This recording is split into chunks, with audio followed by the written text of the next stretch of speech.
Olá pessoal, sou o professor Antônio Botão de Arquivologia.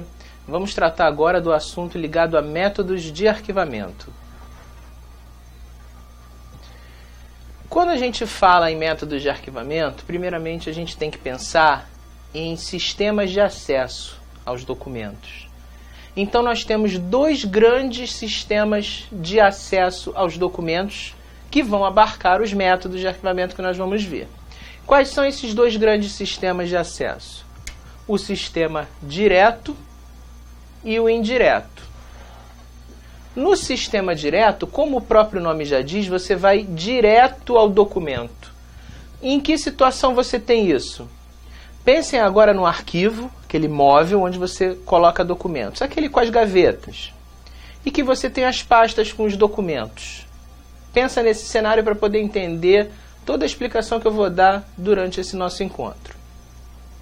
Então, no sistema direto, é aquele que você tem a seguinte situação: você abre a sua gaveta, procura lá pela pasta ou pelo documento que você quer, né? E pega. E você tem essa situação, essa facilidade normalmente, quando você está lidando com ordem alfabética. Porque quando você pensa em recuperar um documento, você automaticamente pensa num assunto, num nome, numa palavra. Então, o sistema direto é ligado aos métodos alfabéticos. É essa situação. Mais uma vez, você abriu lá a sua gaveta, tem as pastas ordenadas alfabeticamente, você procura, pega. Então, isso é que é acesso direto. Em contrapartida, no sistema indireto, você não tem alfabeto, você tem números. Você abre lá a sua gaveta e você tem uma sequência de pastas numeradas. 1, 2, 3, 4, 5, 6, 7 e por aí vai. Então, nesse sentido, se você abrir uma gaveta e olhar só os números, você não sabe o que você está buscando. O número por si só, automaticamente, imediatamente, não está te dizendo nada. Então, qual é a situação? Nesse sistema indireto, com o qual a gente trabalha com números, métodos numéricos, a gente tem que consultar um instrumento de pesquisa, um fichário, uma tabela ou um índice. Então, o que você faz? Você pensa no assunto, vai nesse instrumento, que a gente chama índice alfabético remissivo. Como é que é esse índice alfabético remissivo, professor, utilizado no sistema indireto que comporta os métodos numéricos? Ele é uma relação de termos ou nomes ou palavras, as quais tem do lado o número correspondente, sob o qual a pasta ou o documento foi arquivado. Então você procura lá um assunto, olha o número do lado, vai lá no seu arquivo, abre a gaveta de acordo, pega aquela pasta.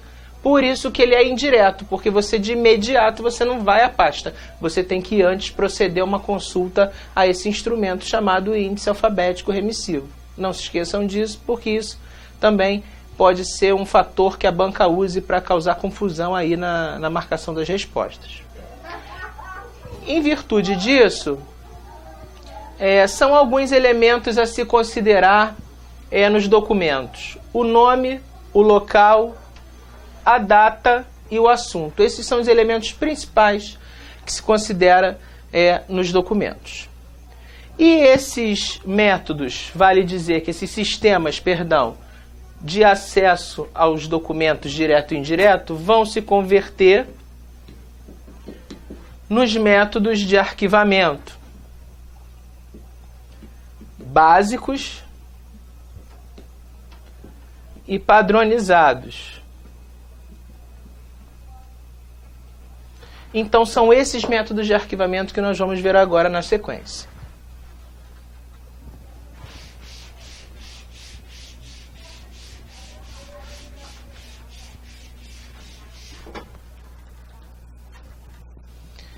Vamos ver os métodos básicos, começando por uma subdivisão deles, que a gente chama método alfabético. Então, a gente tem algumas subdivisões para os métodos básicos. Vamos ver agora o chamado alfabético, que é, de acordo com as características, o mais simples, rápido e do sistema direto. As vantagens de se utilizar um método alfabético: ele é rápido, direto, fácil e barato. E desvantagens que às vezes podem aparecer em questões de prova: ele gera erros de arquivamento devido ao cansaço visual e à variedade de grafia dos nomes. Qual é a situação então, professor? Um erro de arquivamento, a desvantagem do erro de arquivamento pode ocorrer quando você adquire um cansaço visual de tanto ficar colocando o nome lá nas pastinhas dos documentos e numa grande quantidade de documentos, e também a variedade de grafia dos nomes pode fazer com que você escreva um nome errado e gere um erro de arquivamento. É nesse sentido. E vale dizer que os métodos alfabéticos de arquivamento são para massas documentais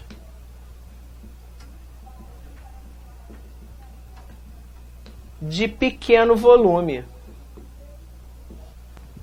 Ou seja, os métodos alfabéticos, que nós vamos ver aqui as regras na sequência, implicam que sejam adotados em massas documentais pequenas, não muito grandes, por causa da manipulação, da adequação do tratamento dado, né? Vale dizer que não existe método errado para se arquivar documentos. Existe o que se adequa mais dependendo da situação, do volume documental, dos tipos documentais. Então agora vamos ver 12 regras de alfabetação que estão dentro do método básico de arquivamento, o método alfabético. Ao contrário do que muita gente pensa que só tem aquela regra do sobrenome, é isso que vai acontecer. Mas existem algumas nuances, algumas sutilezas que devem ser previstas e respeitadas na hora de se arquivar os documentos. Vamos ver essas regras.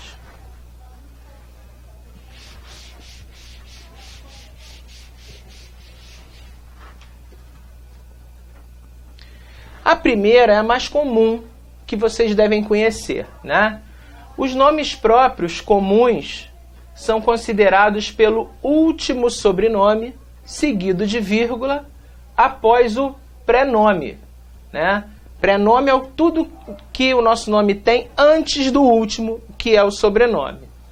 Então, a gente tem aqui os seguintes exemplos. Luiz Antônio Souza. A regra não diz que eu tenho que começar pelo último sobrenome? Então vamos começar. Ó. Souza, sempre em letra maiúscula. Está sublinhado porque foi para dar um destaque, mas a gente tem que atentar que a letra é maiúscula. Vírgula, Luiz Antônio. Luiz Antônio é o meu prenome. O de baixo, Carmen Ribeiro. A gente tem aqui o último nome, Ribeiro, vírgula, Carmen. Quem vem na frente na ordenação das pastas? Vamos considerar essas pastas. Porque já que eu estou falando de métodos, eu quero ordenar, eu não posso ter empate. Eu tenho sempre que definir quem vem na frente de quem. Então, quem vem primeiro é o Ribeiro, não é a Carmen. Porque eu vou me basear sempre pelo sobrenome. Então eu vou falar em Ribeiro. Em segundo vai vir o Souza, porque R vem antes de S na alfabetação. É isso que vocês têm que entender e aplicar para alfabetar corretamente, para considerar a ordenação alfabética. Agora um caso específico aqui. Quando houver sobrenomes iguais, prevalecerá a ordem dos prenomes. Então, o meu prenome, na regra de alfabetação, só vai servir de critério de desempate quando eu tiver sobrenomes iguais. Olha aqui, eu tenho Arnaldo Gomes e Pedro Gomes. Tenho dois Gomes, como vocês podem ver aqui. Arnaldo, que começa com A, vai vir primeiro, em relação a Pedro, que começa com P e vem em segundo. Vamos adiante com as regras seguintes.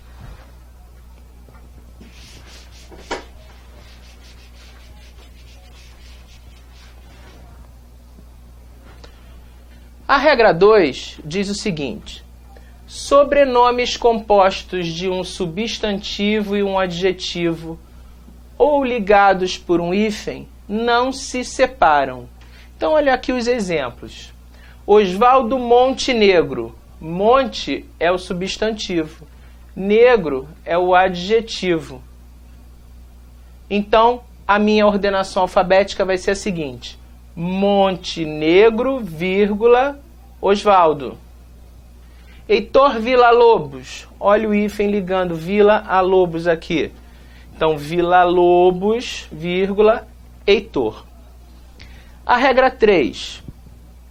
Sobrenomes formados com as palavras santo, santa e são não se separam. Então é sempre santo alguma coisa, santa alguma coisa, são alguma coisa. Um detalhe, o santos, que é plural de santo, não se enquadra aqui nessa regra. Muita gente confunde também na hora de fazer as questões. Então olha aqui, eu tenho Clarice e Santo Cristo. Como não se separam, Santo Cristo, vírgula, Clarice. A ordenação alfabética. Vamos seguindo.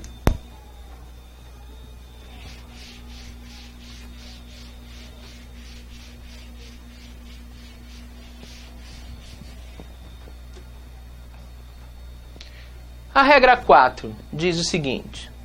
Iniciais derivadas dos prenomes precedem a classificação de sobrenomes iguais, ou seja, vem na frente quando eu tenho sobrenomes iguais. Então eu tenho C. Santoro e Cláudia Santoro. Tenho 2 Santoro, como vocês podem observar. Mas a inicial derivada do prenome C, que eu não sei se é Cláudia, se é César, se é Cristina, vai vir antes na ordenação de sobrenomes iguais. Se forem diferentes, essa regra não se aplica. Cuidado. Então, Santoro C vai vir primeiro em relação a Santoro Cláudia. A regra seguinte, regra 5. Artigos e preposições como o, a, os, as, ed, da, do e de apóstrofo. Repare que estão em minúsculo. Depois eu vou explicar o porquê. Eles não são considerados parte integrante do sobrenome. Então eu tenho aqui Lúcia d'Aguiar, mas essa partícula, o D apóstrofo, é minúscula, então ela não é parte do sobrenome. Vai ficar Aguiar, Lúcia, D. Aqui, Jonas de Lucas. Eu tenho D aqui, mas é minúsculo, não faz parte do último sobrenome. Então fica Lucas, Jonas de. Agora eu vou explicar o porquê de eu estar fazendo essa distinção, se for minúscula ou não. Vamos para a regra seguinte.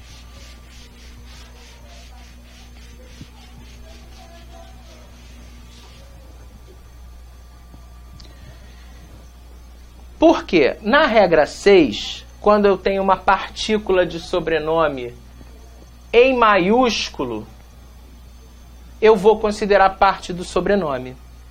Então, quando é minúsculo, eu não considero. Quando é maiúsculo, eu considero. E isso se aplica mais quando a gente tem casos de sobrenomes estrangeiros. Olhem os exemplos. Pepino de Capri. O de, a partícula, é minúscula. Então, quando eu for alfabetar, eu não vou considerar. Vai ficar Capri, Pepino, de. E Margaret O'Brien. O O é maiúsculo. Aí eu vou considerar parte integrante do sobrenome. Então, vai ficar O'Brien, Margaret. Cuidado com isso. Outra regra, regra 7. Sobrenomes que exprimem grau de parentesco, como filho, júnior, neto, sobrinho, são considerados parte integrante do último sobrenome, mas não são considerados na ordem alfabética. O que isso quer dizer, professor? O grau de parentesco vai, obrigatoriamente, acompanhar o último sobrenome, mas ele não vai interferir na minha ordem alfabética. Se eu tiver que fazer ordem alfabética, eu vou fazer pelo sobrenome e não pelo grau de parentesco, via de regra. Então eu tenho esses nomes aqui. Manuel da Silva Júnior. Então o grau de parentesco vai acompanhar Silva Júnior, Manuel da. Mauro Gonçalves Filho. Gonçalves Filho, Mauro. Se eu fosse colocar isso numa ordem de pastas, como é que ficaria? Gonçalves, porque é com G, ia vir primeiro que Silva, porque G vem na frente do S na alfabetação. Então, confirma o que eu falei. O grau de parentesco vai junto com o sobrenome, mas não interfere na alfabetação. Quem vai dar a alfabetação são os sobrenomes propriamente ditos e não o grau de parentesco que acompanha. Exceção da regra. O grau de parentesco só poderá ser considerado na ordenação quando eu tiver nomes iguais, quando ele servir de elemento de distinção. Então eu tenho aqui nomes iguais, José Vieira e José Vieira. Um é filho e o outro é neto. Então eu vou ter Vieira filho José e Vieira neto José. Quem vai vir primeiro? O filho vem na frente do neto. Não é porque o filho nasce primeiro que o neto, não façam essa confusão. É porque filho é com F e neto é com N. É isso que está definindo o critério de desempate aqui, por favor. Vamos seguir com as regras.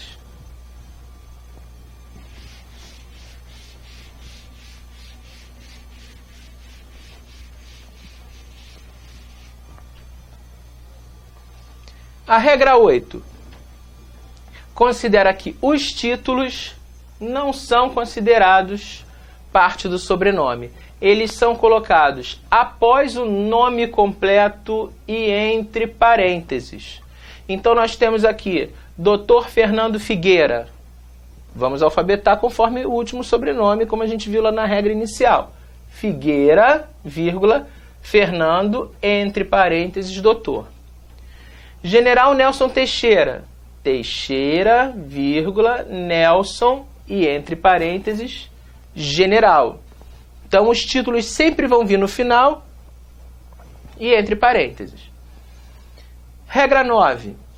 Os nomes espanhóis são registrados pelo penúltimo sobrenome, que corresponde à família do pai. Aqui a gente tem o nosso penúltimo sobrenome, o da mãe e o último do pai.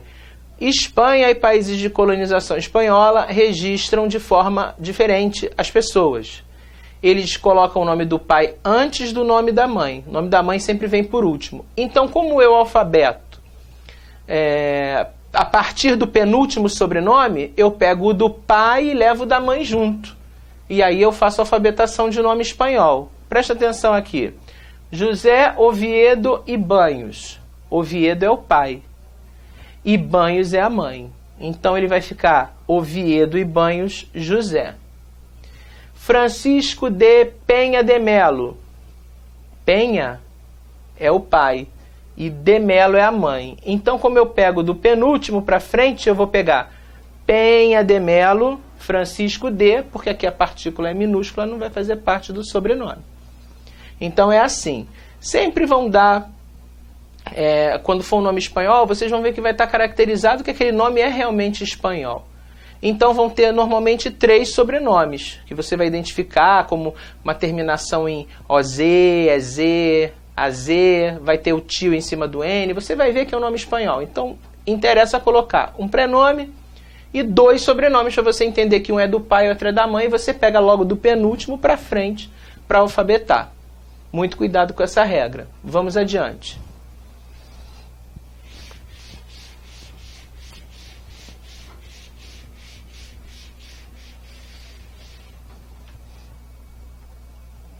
Regra 10.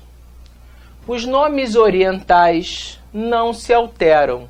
Eles vão ser apresentados conforme são escritos. Né? Vão ser alfabetados, perdão. Eles vão ser alfabetados conforme se apresentam. Então a gente tem aqui Fará Diva, vai ficar Fará Diva. Normal. Rotaixe. Rotaixe. Porque a gente não tem muita indicação, não vai levar em consideração se é masculino ou feminino, porque isso não interfere nada na alfabetação, mas a gente não sabe aí se tem um grau de parentesco, ou um título, alguma coisa assim, então é melhor não mexer. Então nomes orientais árabes, chineses, japoneses, nomes em hebraico, esse tipo de situação vai ser alfabetado conforme se apresenta, perdão. Regra 11. As firmas e empresas, instituições e órgãos governamentais, nomes de empresa. Nomes de empresa não se alteram. Só quando eles são precedidos de artigos ou preposições, a gente faz igual ao título, coloca no final entre parênteses. O Planeta Diário, como exemplo, é Planeta Diário, o. Se fosse um jornal famoso, O Globo, seria Globo, o. A Tarde, Tarde, a, entre parênteses no final. Companhia Vale do Rio Doce, seria Companhia Vale do Rio Doce, normal, não se altera. Vamos seguir.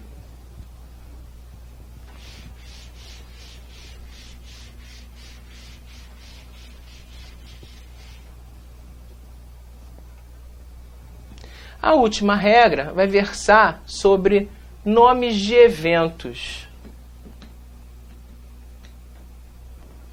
Nomes de eventos, né? Não se alteram, a não ser por um detalhe. Os números que os compõem, quer dizer, as edições de realização daqueles eventos, aparecem no final entre parênteses, seguidos dos nomes dos lugares que acontecem e das datas. Então, primeiro vem os números, depois os nomes dos lugares e depois as datas. Então, olha aqui o exemplo. Segundo Congresso Brasileiro de Arquivologia, São Paulo, 1973. Nome do evento: Congresso Brasileiro de Arquivologia. Não é o segundo? Então, o segundo vem entre parênteses. Local: São Paulo, na sequência, e a data 1973. Quinta reunião sobre meio ambiente, 1980, no Rio Grande do Sul. Como é que vocês alfabetariam?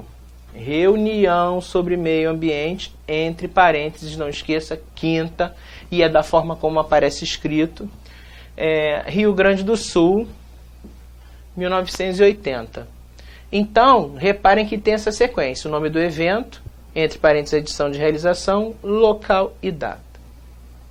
Nesse sentido, vocês também têm que atentar para um detalhe. A banca pode não dar todos esses elementos. O nome ela vai dar, pelo menos, a edição de realização, mas pode não dar data nem local. Então você vai trabalhar nesta ordem que a gente observou, com os elementos que ela der. Se ela der uma questão só com o nome e a edição de realização, ótimo. Você só vai fazer a alfabetação dos nomes e vai deixar a edição de realização para lá, porque isso não vai ser desempate, a não ser que você tenha o mesmo evento. Se você tiver o mesmo evento, exemplo, terceira e quarta edição, claro que a terceira vai vir na frente. Mas se forem nomes totalmente diferentes, você vai observar que você vai fazer a alfabetação só pelos nomes mesmo. Então a banca pode não dar todos os elementos, mas você vai trabalhar somente com os que ela der, para não ter problema na hora da questão. Vamos adiante.